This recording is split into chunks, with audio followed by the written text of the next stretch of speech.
আমি 4টি প্রশ্নের উত্তর দিতে পারবো। আপনার প্রশ্নের জবাব এই পিচ্চি ছেলে দিবে। আচ্ছা ঠিক আছে, দেও। আচ্ছা, আমি যেহেতু প্রশ্নের জবাব দিব, আমি এখন শিক্ষক। আপনি চেয়ার থেকে উঠে আসেন। ঠিক আছে, যেহেতু প্রশ্নের উত্তর দিবা সেহেতু বসেই দাও। আপনার প্রথম প্রশ্ন কি? প্রথম প্রশ্ন হলো, আল্লাহ তাআলা এখন কি করছেন? আপনার মতো গর্দভকে চেয়ার থেকে নামিয়ে আমাকে আল্লাহ তাআলা বসিয়েছেন। আপনার দ্বিতীয় প্রশ্ন কি? আল্লাহর আগে কে? আপনি 1 থেকে 10 পর্যন্ত গুনেন।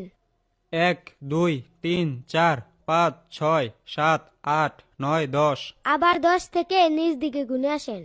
10 9 8 7 6 5 4 3 2 1 0। কি হলো, থেমে গেলেন কেন? শূন্যের আগে আর কি আছে, কি বলবো? সামান্য সংখ্যা আছে, এটা যদি বলতে না পারেন তাহলে আল্লাহ তাআলার আগে কি আছে এটা আপনি কিভাবে বের করবেন?